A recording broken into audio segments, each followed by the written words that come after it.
Eles, com fundamentação, nos ajudam a entender que Jesus incorpora para a terra o modelo de todas as virtudes.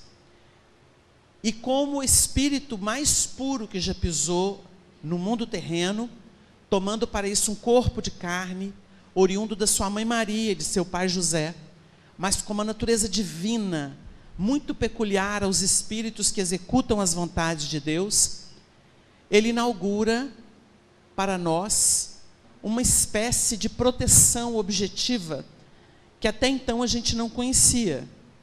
Porque desde a antiguidade, a natureza religiosa do ser, a natureza de reverência, de reconhecimento do poder superior aos nossos, já manifestava-se. E nós tínhamos, desde a mais remota antiguidade, os seres reverenciando as forças da natureza. Ora, os raios, ora as plantas, ora as pedras, ora os grandes e potentes animais, até chegar na idolatria, que é a adoração do próprio homem. Muitas vezes na feição de feiticeiro, na feição de líder, de imperador, de rei, até que o tempo, através das reencarnações, quando todos nós voltamos do mundo espiritual para a terra, para retomar o fio das existências materiais e nos experimentar, como acontece às sementes que são lançadas à terra e são ali enclausuradas para perderem a casca exterior e revelarem a sua potência, a sua essência, o germen, e se tornar arbustos, árvores produtivos, nutrindo-se da luz do sol, que tem a representação de Deus para nós. Nós teríamos nessas reencarnações muitas experiências somadas, para então entender que Deus é o conjunto de tudo que identificamos, não mais uma coisa e outra e outra. A ideia de Deus se alteia, e nós começamos então a nos mover, não mais por aquilo que vemos, mas por aquilo que sentimos. E o que sentimos se torna muito maior do que aquilo que a gente nomeia, e que a gente conhece, e que pode pegar, palpar, usar. Deus começa a crescer por dentro de cada um. E Jesus, como essa autoridade, ele não vai se deixar levar por uma influência puramente humana, mas ele nos ensina a ver em cada dificuldade, em cada luta, em cada coisa que nos acontece, um motivo de despertamento interior. Nós temos inúmeros casos. Jesus disse em resposta para João, o Batista, que era seu primo, 6 meses mais velho do que ele, quando foi abordado por um de seus discípulos, se ele era o Messias, ele diz: dizei a João o que vedes. Dizei a João o que vedes. Não o que falo, o que vedes. E aí a gente faz uma conexão. Nem todos os que dizem Senhor, Senhor entrarão no reino dos céus, mas aqueles que fazem. O verbo é fazer. E o que os discípulos viram em Jesus? Os cegos veem, os coxos andam, os leprosos são limpos, e aos pobres é anunciado o reino de Deus. O que quer dizer a resposta de Jesus? Quem são os cegos? O Evangelho nos apresenta 2 tipos de cego. Um deles ficava à margem do caminho, mendigando. O cego é o deficiente visual que nós conhecemos? Ou o cego do Evangelho somos nós que não enxergamos a verdade? E que estamos à margem do caminho porque a gente acredita que é pura matéria. E vivemos o materialismo no nosso dia a dia. Quando alguém tem dificuldade e grita essa dificuldade, às vezes até com desrespeito aparente, essa pessoa está pedindo ajuda e a gente não enxerga e acaba de massacrar ela, num processo de vingança ou de resposta de mesmo nível. Então, quando o cego clama, ele se vale, esse primeiro cego, ele se vale do que ele conhecia do passado. Filho de Davi, como judeu, vivendo num ambiente de tradição de profetas, de reis profetas, ele lança mão da genealogia de Jesus. O que é genealogia? Em Mateus, o primeiro capítulo vai tratar da genealogia de Jesus. Porque para Jesus nascer na terra, o organismo que ia servi-lo foi preparado em 42 gerações. A gente acha que para tomar um corpo aqui é simples. É simples para espírito bruto, impuro. Reencarna de qualquer jeito, tá bom. Quanto mais evolui do espírito, mais se prepara. Chico Xavier explicou que a missão de Joana d'Arc era preservar com os exércitos franceses à frente deles uma donzela de 17 anos, a donzela de Dom Remy, por quem a Leon Denis desenvolveu o verdadeiro fascínio e escreveu sobre ela. Ela defenderia o território francês das guerras que duravam muitos anos, porque ali na França, principalmente, não só lá, mas principalmente, a grande alavanca estaria ali. Os corpos que serviriam aos iluministas, aos enciclopedistas, estavam sendo preparados. É um trabalho genético. É a genealogia daqueles que viriam libertar o pensamento humano. Porque eles viriam dar nome às coisas de novo. Porque eram os sábios gregos do passado que deram nome às coisas e ajudaram o nosso mundo ocidental a ter uma identidade, a ter padrões de cultura para se desenvolver e atingir isso que nós alcançamos hoje. Tirando a porcariada, o vício endêmico, a tecnologia sendo desenvolvida, as ciências florescendo, a cultura geral sendo revisada no tempo, e as experiências reencarnatórias dando um cunho de moral à estrutura do espírito, que passa por diversas eras e vai se ilustrando para um dia poder refletir pela mente a grandeza de Deus, como Jesus o fez. E nós vamos entender que a genealogia de Jesus é a preparação para a chegada daquele que dividiria as eras. Então, quando Jesus se defronta com o cego, ele vem nessa linhagem de Davi. E aquele cego tinha alguma informação doutrinária. O Espírita não diz assim: tem um camarada ali que aos 5 anos fez uma poesia e ele não era ainda um menino letrado. E ele fez uma poesia para a mãe dele. Isso aconteceu com um elemento lá em Seul, na Coreia. O menino com 9 meses fez um poema aos céus de Seul. Esse menino hoje é uma das potências inteligentes que trabalham a serviço de governos. É um prodígio. Mas vamos supor que perto de nós tem um menino aqui. A gente vira e fala assim: não seria isso um negócio da tal da reencarnação? Quando a gente diz isso sem muita precisão e sem conhecimento das ciências do infinito, que vão nos explicar o mecanismo da reencarnação como uma lei universal, a gente está falando como cego. Não é o Messias que veio na linhagem de Davi? Ele tinha noção imprecisa.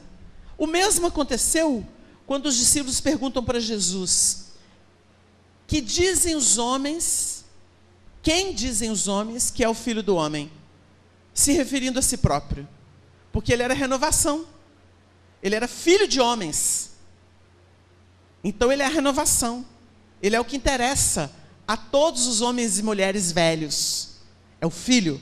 É o produto do esforço, da evolução consciente. Então ele pergunta, aí eles dizem: olha o que é a noção. Allan Kardec vai analisar isso.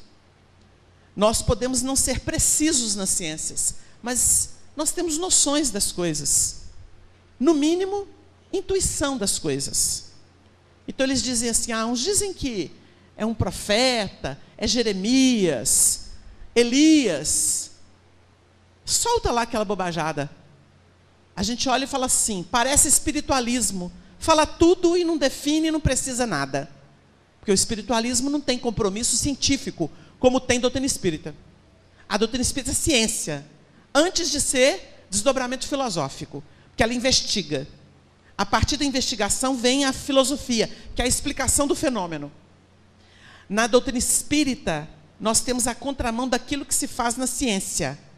A ciência concebe uma teoria para explicar alguma coisa.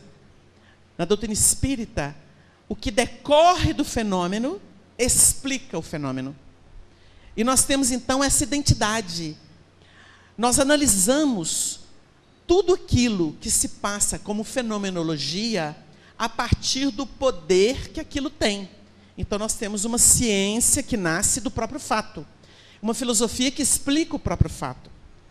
Os espíritos vão chancelar o trabalho nessa órbita. Eles não chegam antes para dizer que isso é isso, aquilo é aquilo, aquilo é aquilo.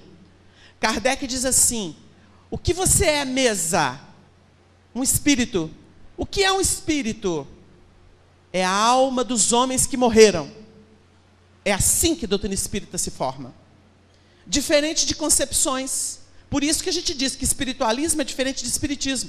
Espiritismo é experimentação. E toda a doutrina que decorre da experimentação foi observada, analisada, examinada, confrontada, passada pelo crivo do bom senso, da lógica, da razão. Então ela é um acervo científico que interessa à humanidade. Ela não se prende à mística do espiritualismo. Ela não é obra de Pietro Baldi, nem de Blavatsky, nem de nenhum existencialista. Ela tem identidade própria. Ela é chave. Chave para a vida. Então, quando a gente analisa o assunto, a gente vai lá atrás e Jesus se defronta com o cego, que grita, que clama. Porque para a gente poder ter vez, tem que gritar. O que é gritar, gente? Demonstrar o nosso interesse pela coisa. Nós temos interesse nisso, então você tem que perseverar. Jesus não falou? Aquele que perseverar até o fim será salvo. A pessoa fica assim: eu quero. E ficou só na palavra quero. Não passou do céu da boca a súplica dele. Aí os espíritos dizem assim: quão poucos de vós têm vontade? Quão poucos de vós? Porque a gente não quer.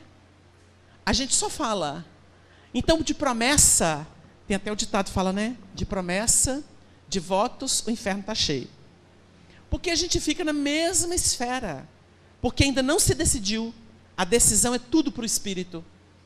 Ela é determinante. Porque ela é filha da vontade. Não é filha do desejo. O desejo é um departamento governado pela vontade. Se a gente for desejo, o desejo na definição de Kardec, no livro A Gênese, ela funciona como as molas da alma. Ou seja, ela te impulsiona. Mas ela, por si, não tem lucidez. A Eva teve desejo. A Eva, mulher de Adão, lá no Antigo Testamento, no livro Gênesis, ela teve desejo. A serpente tentou ela e ela teve desejo de comer daquele fruto, que não é a maçã. E ela comeu do fruto. Como tem gente que tem desejo de voltar a ambientes que não deve, como a mulher de Ló. Sai dessa cidade, é a destruição de Sodoma e Gomorra. Sai dessa cidade e não olha para trás. A orientação é essa. Aquilo é um símbolo bonito para o nosso aprendizado. O sentimento é a mulher de Ló. Ló é a razão. Razão e sentimento. Adão e Eva, razão e sentimento. São símbolos da própria estrutura do ser. Porque a gente não é criado metade, não. A gente fala de alma gêmea. Alma gêmea não é que a outra é complemento, não. Alma, identidade entre as duas. E elas se fortalecem. É diferente. Deus não criou metades eternas. Deus criou um ser integral, que tem potências a serem desenvolvidas. Emmanuel define isso dizendo que duas asas conduzirão o ser ao infinito de Deus: amor e sabedoria, razão e sentimento, se a gente quiser decodificar. Então é preciso conjugar. O Paulo, quando trabalha o assunto, ele vai dizer assim: a mulher não pode entrar no templo sem o véu, sem o cabelo, sem a cabeleira, porque é indecente. Por que é indecente? Porque a Eva, entrou numa fria porque não tinha cobertura do marido, que é a razão. Quando nós temos o desejo, nós estamos no jogo da sedução pelas emoções. As emoções são periféricas. O sentimento é profundo. Porque emoção tem a ver com sensação. Sensação está lá na base da evolução. A planta tem sensação. O vegetal é sensação, explica André Luiz.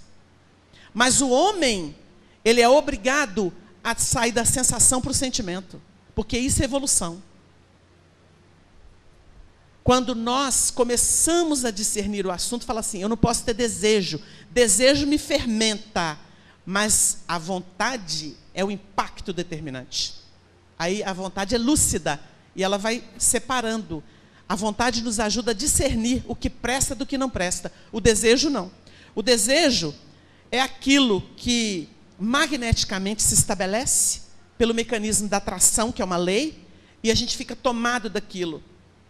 Aí o indivíduo diz assim, eu vi um prato feito, cheiroso, e na hora que eu senti aquele cheiro e vi aquilo, eu estou com fome, eu estou até agora vendo aquele prato. Isso é desejo.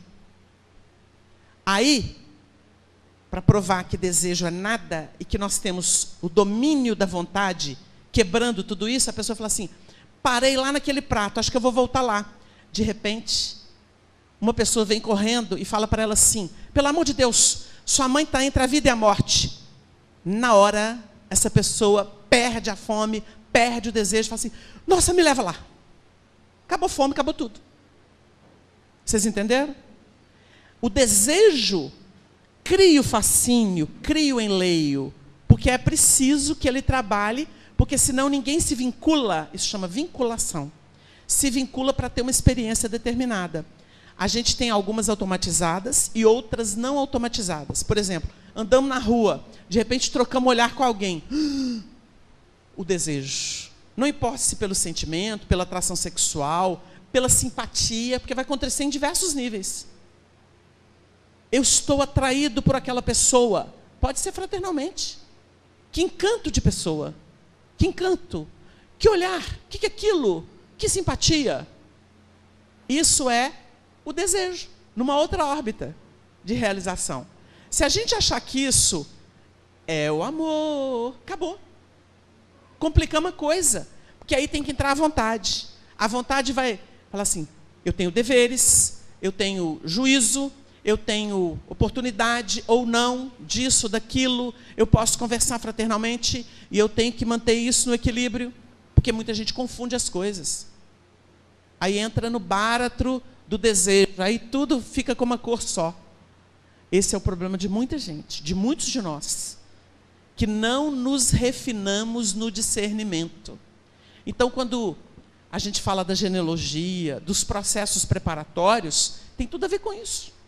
Espírito puro, gente, é espírito que não se engana, que não compra pelo engano. Então, Jesus é buscado. Jesus, filho de Davi, tem misericórdia de mim. Aí vem o encontro do cego com Jesus. Jesus identifica. Que queres que te faça? Uai, às vezes o camarada estava cego, mas ele estava com fome, querendo ir no banheiro, com uma dorzinha no pé. Não podia? Que queres que te faça? Olha como é que o Espírito Superior respeita o que você é, onde você está e o que te move. Espírito Superior faz isso. Vocês acham que o Bezerra de Menezes vai chegar aqui e falar assim, pessoal, todo mundo fazer campanha do quilo ali agora? Fala não. Falaria assim, meus filhos, sejamos caridosos. Fica por conta de cada um. Porque eles não podem interferir no livre-arbítrio. Jesus visitou Judas quando ele estava no Vale dos Suicidas. Apenas pôde adormecê-lo por alguns instantes. Porque ele não podia quebrar uma cadeia da lei. Porque Jesus não veio aqui abrogar a lei, veio dar cumprimento. Ele foi lá levar um alívio para o amigo. Porque ele continua amigo de Judas. Mas Quando Judas se saturou daquele mecanismo de culpa, de remorso, quem que foi lá? Amando de Jesus? A mãe dele, Maria, já desencarnada, buscou ele para reencarnar. E onde ele se redime? Como Joana d'Arc. Ali ele se redime, cumprindo uma trajetória multissecular de luta, de afirmação na vida, e se ilumina para voltar ao conjunto que serve a Jesus na governança da terra. Por isso que é injusto queimar Judas. Já acabou essa história. Não existe mais, a não ser na mitologia das nossas concepções. Porque histórico é, mas a maldição, a queda, ficou como mitologia, para nossa ilustração. Então a gente recorre às imagens, mas nós não podemos atacar ninguém. Porque se a gente for atacar alguém, nós temos um passado problemático demais. Dizem os espíritos que quando a gente arma o braço para executar aquilo que o justiceiro faz, tem um monte de braço preparado para acertar a nossa cabeça. Tem que tomar cuidado. A vingança é um lodaçal. Quem entra, custa sair. É preciso ter muito cuidado. A misericórdia que é de Deus. E ela fez nascer o perdão 70 vezes 7. Que é uma equação que nasce quando Caim mata o seu irmão. E ali Deus estabelece. Porque ele tem medo. Todo aquele que me achar me matará. E pôs Deus um sinal em Caim para que todo aquele que achasse não matasse. E ele diz assim: todo aquele que matar a Caim será castigado 7 vezes. E a equação começa a se multiplicar, porque o Caim vai cair de novo no processo reencarnatório. Ele vai matar de novo. E aí a maldição vem 70 vezes 7. Porque são leis de probabilidade. Quanto mais discernimento, mais profunda é a culpa e mais difícil a redenção. Se nós, por isso que Maria de Magdala, como expoente do cristianismo, ela é um ícone, porque ela tinha 7 demônios. E se a gente for analisar filosoficamente, dentro do que a gente conhece do doutrina espírita, ela tinha os 7 centros de força comprometidos. Se você pensar que cada centro é uma área, porque todo mundo pensa nela, é prostituta, é a área sexual, mas não é só isso. Ela tinha os 7 pecados capitais, que foi uma catalogação já da Igreja Católica, né? Eles criaram, mas até inspirador. Então ela tinha esses 7 pecados. E ela, numa existência, se depurou dos 7. Dos 7. E sai daqui recebida pelo próprio Jesus. Dá o que pensar. Mas quando a gente vai para o cego, Jesus respeita. Então o cego é a incapacidade de enxergar a vida. Enxergar Deus, porque Deus é vida. Ele é fonte. A gente pode dizer que Deus é isso, aquilo, mas Deus é a fonte da vida, a fonte do amor. Se há amor à vida, não existe vida sem amor. Mas amor não é essa bobajada que a gente crê nela. Por quê? Os espíritos dizem que o nosso amor sabe egoísmo. O egoísmo é quando alguém quer dominar e se acha o centro do universo. Essa ilusão perdura muito tempo, perdura até hoje. Por isso, nosso planeta é de expiação e prova. Quando a gente defronta com o cego, com o surdo, com o chagado, com o coxo, nós estamos lidando com as nossas deficiências, impurezas. Na conceituação kardeciana, quando ele classifica os espíritos impuros até o puro. São impurezas. Toda impureza pode ser depurada. E é isso que a reencarnação faz com a gente. Então, quando a gente lembra do vinde a mim, todos vós que estáis cansados e oprimidos, é por causa da nossa luta. Luta em glória. Eu fico investindo naquilo que não presta. Fico insistindo naquilo que eu sei que não vai dar nada. Eu fico pelejando nessa mesma área. Nós cultuamos dor. Não vou nem dizer dor. Dor é aguilhão que mostra para a gente o caminho melhor. Sofrimento, que é o que ressuma da dor proposta, que são vicissitudes. O sofrimento é essa coisa de ficar pisando no mesmo lugar. A dor, ela é um impulso evolutivo. Agora a gente cristaliza, como a mulher de Ló, que olhou para trás e virou uma pedra de sal, cristalizou. Porque é o que a gente vira quando a gente fica olhando para trás e não vai para frente. E aí teve um companheiro numa reunião de que a gente participava, um senhor idoso, ele virou para o nosso querido Honório, que estava dirigindo a reunião, falou assim: Honório, essa coisa do passado para nós é que nem retrovisor de carro. A gente dá uma olhadela, mas a gente tem que olhar para frente, porque senão bate o carro. Vocês entenderam? A imagem é muito bonita. Quando os espíritos falam de outras vidas, de muitas experiências que já se teve, quando eles trazem os romances, como os da Dona Ivone Pereira, como os de Emmanuel, que são seríssimos, altamente doutrinários, inquestionáveis, para falar de dois que já se foram, e que são consagrados no meio espírita, a gente vai ver ali a beleza do processo evolutivo, e como custa caro as ilusões do poder, da beleza, do dinheiro farto, que anestesia a vontade. O problema é anestesiar a vontade.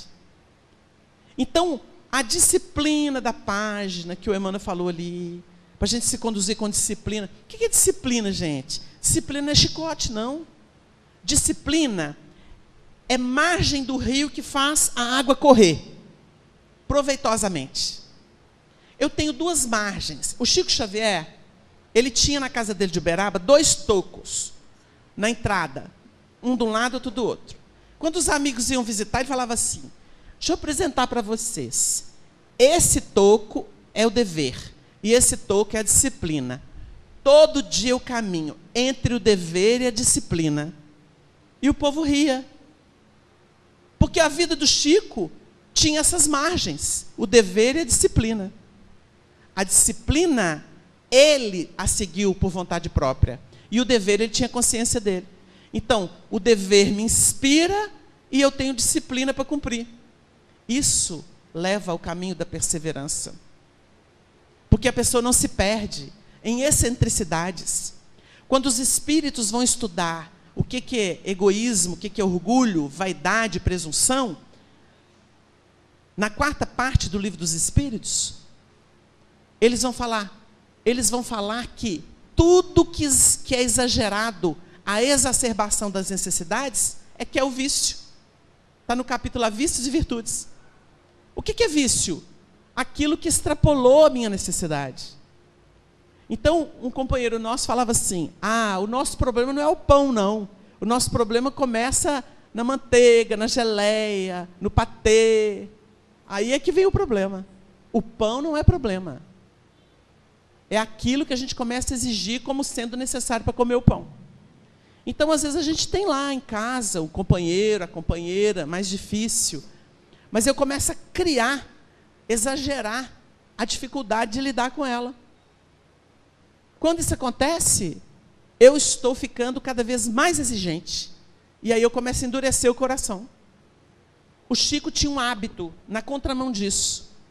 E quem conviveu com ele intimamente sabe, ele justificava as pessoas erradas. O Arnaldo tinha mania de falar com ele assim. O Arnaldo chamava ele de Gostosura, que era um apelido por causa da doçura do Chico. Gostosura. Nosso irmão canalha, cuidado, Gostosura. Aí ele fala: não, Naldinho, não, meu filho, o nosso irmão é generoso, ele é bom, ele é filho da fulana. Daí a pouco, vinha o problema. Aí o Arnaldo olhava para ele e falava assim: Naldinho, você tem faro para carniça. Ele brincou com o Arnaldo, porque Arnaldo tinha aquele tirocínio humano. Foi líder, governou muitos exércitos em várias reencarnações.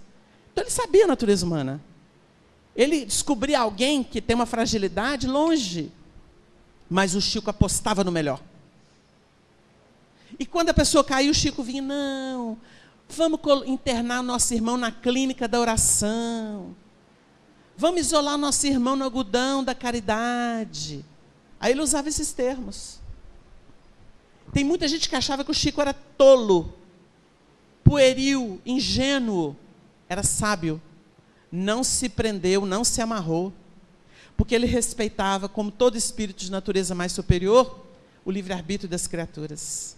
Um dia ele diz assim: muitos amigos não conseguiram ficar do nosso lado, muitos se foram até insatisfeitos, mas infelizmente eu não tenho tempo, em razão dos trabalhos com os espíritos, com as pessoas, de ir atrás de ninguém, porque ele já dava o máximo para todo mundo. Se não gostou, o problema é da pessoa. O problema é da pessoa. Adular, a pessoa tem que caminhar com essa determinação da vontade. Porque não tem pancada que atinge a gente injustamente, não. Ela vem dentro de uma necessidade de reajuste ou de purificação. Se é reajuste é porque a gente deve. Se é purificação, estão lixando com lixa fina a nossa sensibilidade. Isso chama-se evolução, progresso.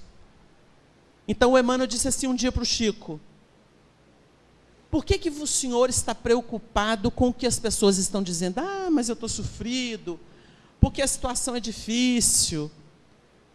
Aí o Emmanuel disse assim: existem 2 caminhos para o senhor tomar. O primeiro é analisar se o que as pessoas estão falando contra o senhor é verdade. Se for verdade, o senhor baixa a cabeça e pede perdão. Agora, se o senhor analisou, não te diz respeito, levanta a cabeça e segue e não preste atenção, porque não diz respeito ao Senhor. 2 caminhos. A gente adora criar sistema. A gente gosta muito de se perder. Então, quando a gente analisa o vinde a mim, a gente tem que analisar o vinde a mim, não porque Jesus vai passar a mão na cabeça de gente errada. Ele vai dizer assim: meu filho, se corrija e vamos caminhar. A questão é essa. Está sofrendo, meu filho? Enxuga a lágrima e vamos atender o trabalho, porque o trabalho é que nos renova para o bem. Nós todos temos lutado muito, através dos tempos, das reencarnações. Não há quem não tenha mácula, não há quem não tenha um bloqueio, uma marca difícil, algum sentimento estranho, mas tudo passa, porque tudo se transforma. E para a gente poder refletir na grandeza do ensinamento, vinde a mim, e tomai sobre vós o meu jugo, e aprendei de mim que sou brando e humilde de coração, que é a lei do amor. Nós temos, está frio, né, gente? Nós temos um poema de Maria Dolores, que culmina, e que ajuda a gente a entender a beleza das transformações por que passamos. Ela conta através das mãos veludosas de Chico. Parei fitando um acervo de sucata, queria arder em fogo breve por um fósforo leve, cuja chama pequena incendeia e consome qualquer montão de peças estragadas, mesmo aquelas que trazem doces nomes de pessoas amadas. Dentre as centenas de objetos, vasos, portões, móveis incompletos, cuja destruição era o destino, encontrei um violino, que mais me parecia uma relíquia no resto de instrumento que ele fora. De onde procederia aquela peça desprezada? Sob que mão renovadora teria sido um dia perfeitamente manejada? Então aquele traste, em rude desconforto, falou meu coração: não lastimes a sorte que me espera. Quanto a notas no mundo, desde o campo relvoso ao deserto infecundo, tudo é renovação. Eu fui um tronco verde, que mais brilhava ao sol da primavera. Era visto de longe nos caminhos em que passasse alguém que amasse os pássaros e os ninhos. Minhas flores vermelhas eram a adoração dos enxames de abelhas. Orgulhava-me sim de ser forte e robusto. Veio um dia, porém, um homem frio, armado de serrote e machado, e esfacelou-me os pés agindo a custo. Depois tombei vencido sobre a terra. Fui logo após levado serra em serra, em terrível viagem, muito tempo ao desprezo e à secagem. Certa feita, um homem de trato delicado, estranho e fino, transformou-me em violino, e fui vendido ao moço artista, que me deu cordas, vida e coração. A princípio chorei de saudades do chão, em que subi ao firmamento, na viva emanação de meu próprio perfume, entre flores bailando, ante as flautas do vento. Recordava chorar a presença das aves, que falavam comigo em cânticos suaves, agradecendo a Deus cada manhã a beleza e a alegria da alvorada, que mais nos parecia uma festa dourada à luz do sol nascente. Mas o artista abraçou-me docemente e, manejando as cordas que me dera, fez-me sentir, por fim, o instrumento que eu era. Muita gente me ouvia embargada de pranto, sem que eu fizesse algo para tanto. Mães que houvessem perdido algum filhinho ante o poder da morte, choravam com saudade e com carinho, pondo-se a relembrar os sonhos de outros tempos e as canções de niná. Muito doente em prece, pensava em Deus onde eu me achava, sem que eu mesmo soubesse explicar a razão. Depois de muito tempo, vi muita desventura e muita dor transformando-se em preces ao Senhor. Notando que tornava as almas que sofriam, não mais me lamentei de me haver afastado do bosque bem-amado, em que deixara as últimas raízes. Vendo, enfim, que servia e consolava, o artista mais me quis quanto mais me tocava, até que um dia, o moço enfermo, trêmulo e alquebrado, foi coberto num túmulo fechado. Então, alguém me achou inútil para a vida e me guardou aqui numa cova escondida à espera da fogueira, em que eu possa também encontrar minha hora derradeira. Nesse justo momento, alguém ateou fogo ao monturo opulento, e vi outro alguém descer das imensas alturas. O moço belo e forte, que arrancou a forma do instrumento à labareda e à morte. E ao colocar no braço o violino refeito, em matéria de luz, dele extraía sons. Era um hino perfeito, que o fazia esquecer a cinza transitória, na música de vida, esperança e vitória. Então, diz Maria Dolores, eu me lembrei de vós, irmãos queridos. Entregai-vos as mãos dos artistas do bem, que eles façam em vós a música do além. E um dia, qual se fosseis desprezados, por trastes relegados ao frio dos museus, braços de amor virão, para traçar convosco o novo dia, que trará para os homens o caminho de luz da perfeita alegria, entre a bênção da paz e a proteção de Deus. Quando Jesus diz, vinde a mim, todos vós que estáis sofridos, oprimidos, cansados, em seguida ele diz, resplandeça a vossa luz diante dos homens, para que vejam as vossas boas obras e glorifiquem a Deus, nosso Pai que está nos céus. Todo trabalho de luta tem o seu salário de paz. Aprendamos a valorizar a essência da vida, esquecendo as formas, as fórmulas que sempre passam. Há muito jogo do egoísmo e do orgulho no mundo. É preciso identificar a natureza divina da vida. A simplicidade não é simplória, ela é sofisticada. A simplicidade é a consciência desperta para aquilo que realmente importa. E o que importa em tudo é o amor. Nós somos curados da cegueira, da surdez. Nós começamos a caminhar. Nós começamos a ter riqueza de vida quando o Evangelho deixa de ser apenas adoração exterior e Jesus passa a viver no nosso coração, como proposta de uma vida mais alta, mais bela, e por isso mesmo, verdade, verdade de Deus. A verdade de Deus em nós é o despertamento da consciência. É quando nós deixamos as exigências que são tolas, a poeira da terra, o pó da terra, para viver o que somos, espíritos imortais, filhos de Deus. Que Ele nos abençoe, nossos votos de paz, e que os 145 anos de vida desta casa se multipliquem no tempo, porque são oásis orientando aqueles que jornadeiam e muitas vezes cansados. Oásis de bênçãos para os corações que precisam seguir viagem. Muita paz. Muito obrigado. Nosso irmão Wagner, enquanto a radiação acontecia e o Sérgio fazia prece, nosso irmão psicografou e fará a leitura agora. Por favor, silêncio. Rumo certo. Filhos amados, que a Santíssima Mãe de Jesus nos abençoe e nos inspire a caridade. O Espiritismo é nossa bússola segura para que nestes tempos de luta e de reafirmação do bem, possamos seguir em paz, cumprindo os deveres que nos estão afetos por efeito da consciência desperta.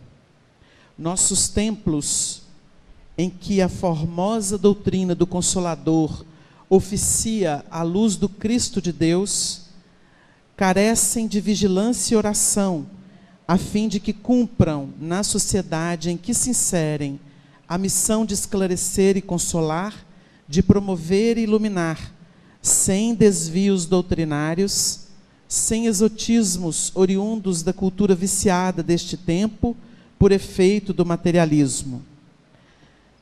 Instruamos com Allan Kardec e com Jesus, para que os frutos sazonados das transformações humanas sejam os da fraternidade genuína e da caridade salvadora.